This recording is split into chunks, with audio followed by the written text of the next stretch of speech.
తెలంగాణ ప్రభుత్వం handloom sales పెంచడానికి దానికి బ్రాండ్ అంబాసిడర్గా సమంతని నియమించిన విషయం అందరికీ తెలుసు కదా.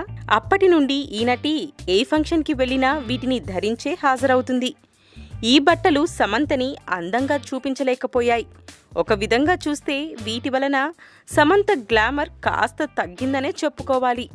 కానీ అనసూయ విషయంలో మాత్రం ఇది భిన్నంగా ఉంది. హ్యాండ్లూమ్స్లో అందాలు ఎలా ఆరబోయాలో ఈ భామ దగ్గర నేర్చుకోవచ్చు. ఈ బట్టలతో స్కిన్ షో చేస్తూ సంచలనాలు సృష్టిస్తుంది ఈ హాట్ యాంకర్. చేనేత వస్త్రాలు ధరించి ఈమె చేసిన ఫోటోషూట్ కుర్రకారు మతి పోగొడుతుంది. గ్లామర్ ఎక్స్పోజింగ్ విషయంలో తనదైన స్టైల్ చూపిస్తుంది ఈ హాట్ భామ. యాంకరింగ్లో అన్ని టీవీ ఛానల్స్ని కవర్ చేస్తుంది. కానీ ఏ షోకి వచ్చినా తన అందాలని దాచలేకపోతుంది. ఏ డ్రెస్ వేసినా మోకాలికి పైనే ఉంటుంది. యాంకరింగ్లోనే కాదు, సినిమా రంగంలో కూడా తనదైన శైలిలో దూసుకుపోతుంది. రామ్ చరణ్ నటిస్తున్న కొత్త సినిమాలో ఓ ప్రత్యేక పాత్రలో నటిస్తుందట.